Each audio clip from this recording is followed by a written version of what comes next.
Raise your hand if you know what that is.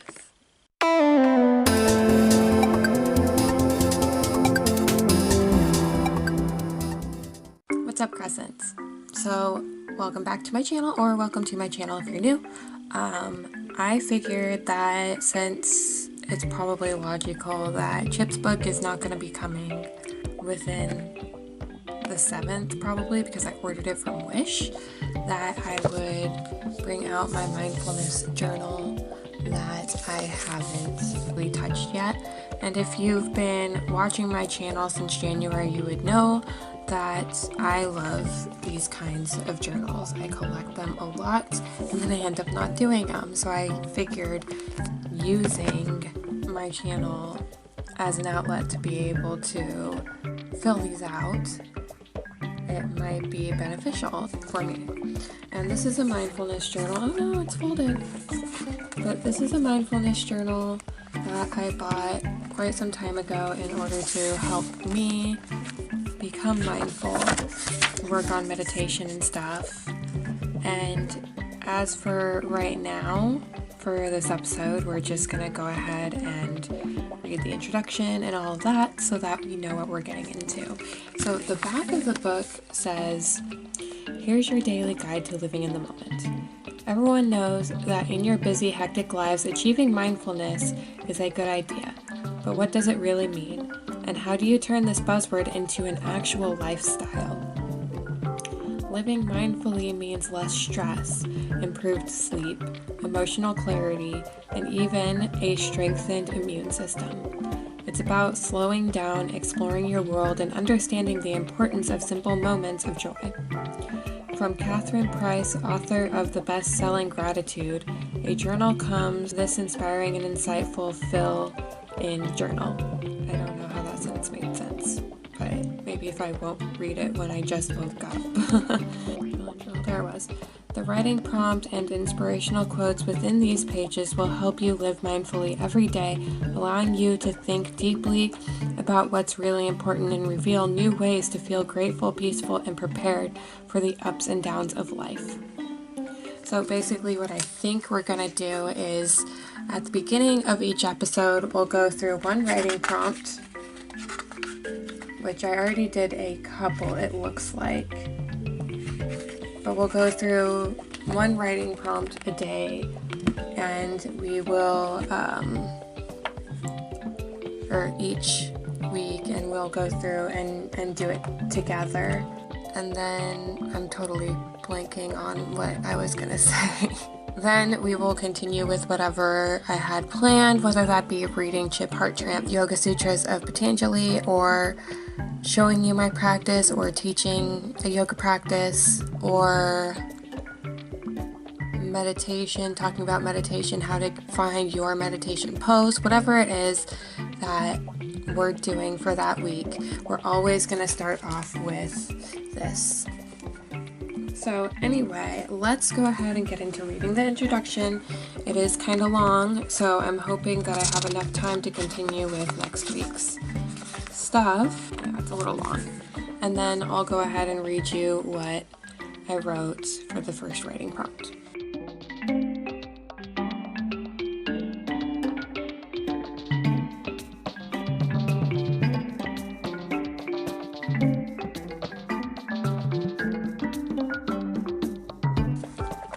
Notes and tips to get you started.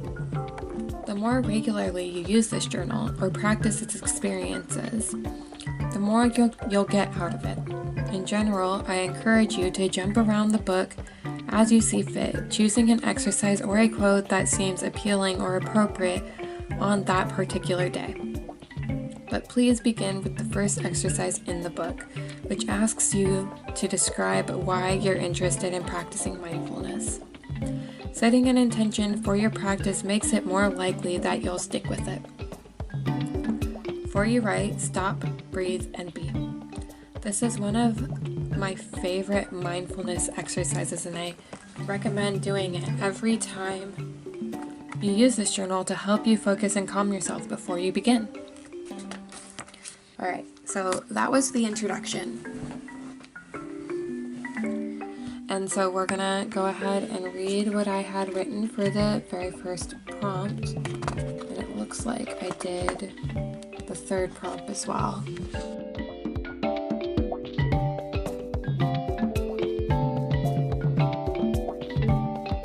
So for the first prompt, it was, what is your intention for this journal and why are you interested in practicing mindfulness?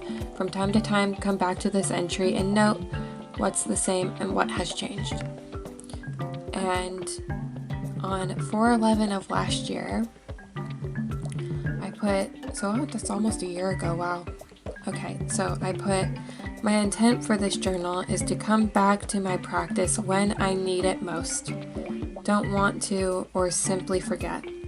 I'm interested because too many things in my life are stressful, or too many people are coming to me for an advice they don't take. Too many people are coming to me for advice they don't take. I need to be mindful because I need to practice what I preach. And that concludes the beginning of that book. And we're going to continue with one writing prompt a week to continue on with mindfulness practice. But yeah, in case you haven't noticed, this is pretty much the day after my last video, and I was just way too excited to film, so don't mind me if you see a million of these videos that look like I'm basically in the same outfit, because I'm just way too excited to continue. And I promise they're gonna go up on time, not early, not late, but why not get a head start and get videos edited and ready to go up early, since I'm so bad at putting videos up, you know what I mean? So let's continue with whatever I have planned for later on in the week. Hey guys, so I am literally kind of just gonna show you this really quick. Keep in mind I don't have my manual with me, so I'm not going to be able to show you the actual proof that this is how it is, but I found my notes from my teacher training and my sequences written down, how to do certain poses and whatnot. So I'm just going to show you really quick the very first sequence that I have written down in this notebook, and I'm going to go through the different focus points in the body of the sequence so that we know exactly what it is that we're going through. And again, like I said before, I'm just going to be going off of my memory because I don't exactly have my manual in front of me. So without further ado, let's go ahead and get into how to write a sequence. So this is the table of contents. Ooh, I'm zooming you in. This is the table of contents, as you can tell, and this is what I have written down for my sequence, so that you can tell what it is that I'm doing with my sequence and where they lie. And this over here is where I'm writing each part of my sequence. For instance, you see the stars and you see TR, you see the swirls. So the RO is the ritual opening, which is obviously, you know, starting on your back and like opening via ritual. You've got the global efforts, which brings in a little bit more movement, but not quite there. The targeted effort, which actually does bring in more movement, but it also targets the main peak pose that we are moving into. And then you've got the targeted return, which is after the peak pose, and that is a return from, or the opposite pose of what you were doing at the very beginning. And then you've got the global return, which is a little bit more laying down. You feel more comfortable in these poses, and it's simply mostly, I shouldn't say that it always is, but mostly it's feel-good poses basically. And then you've got the Om, which is supposed to bring you inward and bring you back to the present moment if you lost yourself in your yoga. And then of course the swirl means the MP focus or the peak pose. So this one, MP7 and MP2B, were the focuses. I'm trying to remember what MP7 and MP2B were. I think MP7 was feet, but I'm not positive. Yeah, it was feet. As you can see right there, feet focus. So for this one, we would start on our backs, feet focus, swaying side to side, breathe, breath along length of spine, central breath river. So basically almost like a infinity breath where you imagine it going in and then going out and up and down the spine like that, basically. And like I said, the ritual opening is always going to be starting off comfortable and then slowly moving into the hard part of yoga. And then the inquiry actually is where we inquire what our peak pose is going to be eventually. So Ekapada Apanasana, lift one leg off floor, arms overhead. So pretty sure it's like a Tadasana focus. I don't know, I'd have to look that up. It's been a while. And then we got cat-cow, thigh focus. When we're doing cat-cow, that means that you would be paying attention to what's going on with your thighs. And instead of paying attention to like whatever else it is, the whole purpose of like a yoga sequence is to be able to bring in a specific focus so that you can bring it into your everyday life and continue to focus on it throughout the rest of the day at the very least. Which is great because ever since I started doing yoga, I still to this day think about everything that I learned in my teacher training and try to apply it to my every single day life, you know. And then you've got half plank, Vira 3 prep with opposite arm forward, right, left, knee to nose. And then you've got three-legged downward dog, hover foot in AMS RL. So you would hover it literally just above the ground.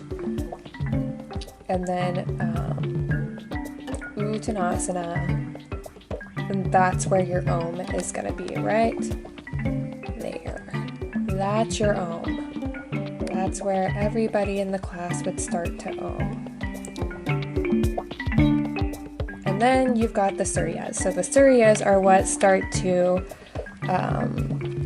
they're the sun salutations, so they are what start to bring in a little bit more movement so that you can warm up to be able to get into the peak pose, which is this right here. Ardha Chandrasana, Trikonasana, Vira 2, right and left, child's pose. I don't know what that is. I swear, guys, sometimes I can't even read. I can't even read my own handwriting. But going back to the Suryas are supposed to introduce a little bit more movement into the yoga sequence, and it's supposed to, you know, warm you up so that you can start doing a little bit more harder poses without actually hurting yourself. So for instance, Surya A is going to be a lot easier, but you're also going to be doing a lot more than Surya B. And Surya B is a lot harder, but you're also going to be doing a lot less than Surya A. And yes, there will always be Surya A and Surya B if you are in a yoga class that is higher than beginners. So then after that, you're going to start going into peak poses, Vrikshasana, and then you're going to be going into peak sequences, which is what this is that I started. And then you got the second side of the peak sequence having to do all of that. Standing splits, I don't necessarily know if that would be... Yeah, I think it is. I think standing splits isn't meant to be a feel-good pose. I'm pretty sure it's meant to actually be a working pose, but a lot of people mistake it for a feel-good pose because they do it wrong. not necessarily wrong, but it's not done in a manner that would be good for their body, we'll put it that way. So then after that, you've got the targeted return, which is the return that is targeted from the peak pose or the peak sequence. And that is going to be the opposite of what you were doing for the rest of all this. So once you get through the peak, which is again, the spirals up there, then you've got the targeted return. And then the global return, which is starts right here, is usually not that big, but it's also usually feel-good poses. And then of course you've got Shavasana, which is the best part and the most important. So that's going through the sequence, the very first sequence that I have written down in my teacher training notes. And I feel like just because we went through this, I'm gonna have to actually teach this class for you so that you guys know what all of this is, which I would be more than willing to do for you. I've got quite a few sequences in here. This teaches you how to get into Virabhadrasana 3, which is Warrior 3. This one tells you how to do twists and so on and so forth. And I just kind of wanted to show you guys how I found my notebook from my teacher training. And yeah, so let's go ahead and get into the next part, which is going to be, where is it? Which is going to be, filling in one of these, which we were supposed to do at the very beginning of each video, but it's going to take a while to actually get into it. So let's go ahead and do that really quick.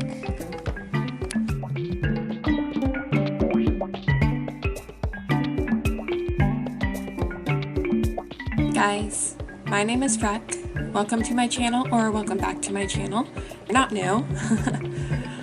So we're going to go ahead and start off today's episode of my yoga journey with filling out something in here, mindfulness journal. Since we already went through and read everything at the beginning of this episode, we're just going to go through and find something to fill out currently. Then we'll start to read a little bit on the sutras. So it's been a while since I've actually read the sutras. I'll try to explain it the best I can, but I can't really guarantee anything. But yeah, let's just go ahead and get started. Okay, so today's date is, let's find out. It is April 7th for 7/18. And this one says, just watch this moment without trying to change it at all. What is happening? What do you feel? What do you see? What do you hear? John Kabat-Zinn. Wherever you go, there you are. Mindfulness meditation in everyday life.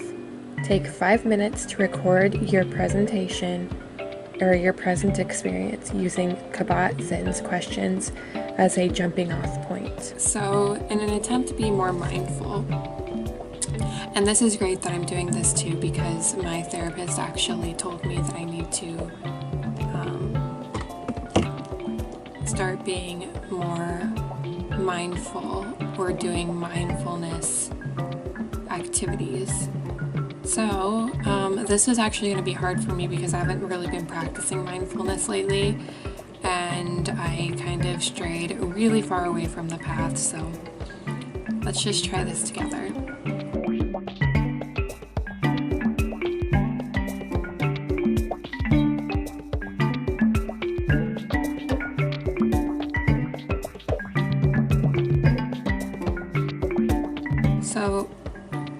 is happening? I'm filming a video. My cat is sleeping and my roommates are sleeping. What do I feel? Well, considering the anxiety that I've been having lately, which is completely out of control, I always wake up feeling anxious until about 10 a.m. Do I see? Oh, my roommates woke up. Well, I see my messy room. I see that the sun is out for the first time in a while. I don't really see anything else besides that. And then what do I hear? My cat sneezing, my roommates in the kitchen, and my heater.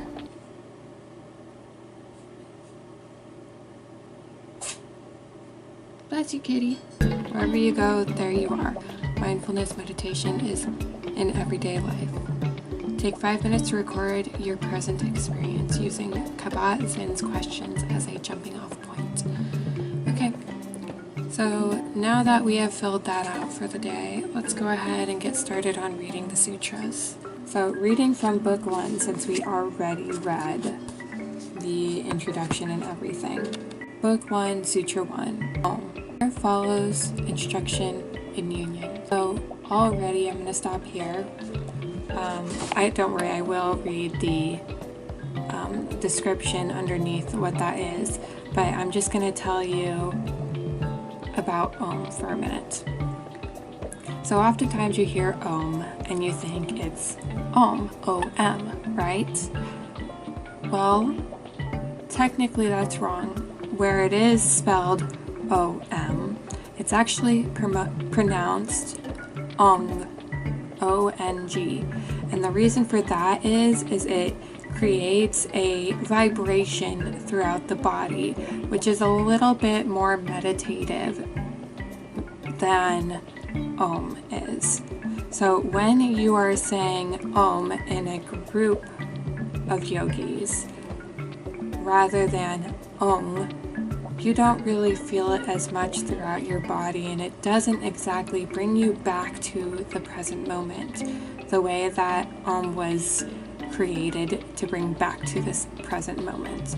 So just so you guys know, from here out in this series, if I am saying Ong, I am actually saying Om. I will not be saying Om at all from here out. So let's continue. Union here, as always, in the scriptures of India, means union of the individual soul with the oversoul, of the personal consciousness with the divine consciousness, whereby the mortal becomes immortal and enters the eternal. Therefore, salvation is first freedom from sin and the sorrow which comes from sin, and then a divine and eternal well-being wherein the soul partakes of the being, the wisdom, and glory of God. Book 1, Sutra 2. Union spiritual consciousness is gained through control of the versatile psychic nature. The goal is the full consciousness of the spiritual man illuminated by the divine light, nothing except the obdurate resistance of the psychic nature keeps us back from the goal. The physical powers are spiritual powers run wild, perverted, drawn from their proper channel. Therefore, our first task is to regain control of the perverted nature, to chasten, purify, and restore the misplaced powers. Book 1, Sutra 3. Then the seer comes to consciousness in the proper nature. Egotism is but the perversion of spiritual being. Ambition is the inversion of spiritual power. Passion is the distortion of love. The mortal is the limitation of the immortal. When these false images give place to true, then the spiritual man stands forth luminous as the sun when the clouds disperse. So, the ego. What do you guys think ego is. Is it good or is it bad? Comment that down below before we continue. Pause this video here. Okay, so now that you have commented down below, ego isn't good when it comes to yoga. Ego holds us back. And stroking the ego only makes the ego stronger. And the whole purpose of yoga is to try and not feed the ego, if you know what I mean. Because in yoga, if the ego is the whole reason why we can't get into a pose properly, and we start to turn any pose into a feel-good pose, and then it creates a repetitive motion injury because we decided that this is going to be weird of me to do, but the one hamstring right here, that is the most open, that causes you to get fully down and put your nose to the floor or your nose to your knees. That causes a repetitive motion injury in, say, your lower back. Then think about what the ego can do in your everyday life. And I feel like this episode has been extremely long because I've been filming it over the course of a few days. So we're gonna go ahead and finish off there. Coming next week, I'm gonna be teaching you the sequence that I showed you in the previous scene. And of course, we're gonna start off with our mindfulness journal. And then once we go through teaching the sequence, of course I'm going to be doing it with you so you know what poses I am teaching you. We're going to read a little bit more of the Yoga Sutras of Patanjali to finish it off. And if you like this video, please give it a big thumbs up because it lets me know that you like this kind of thing and you want me to continue and move on through this series. If you haven't subscribed yet, go ahead and click that red subscribe button, turn it gray, make sure it says subscribe, and don't forget to kiss that bell icon, okay?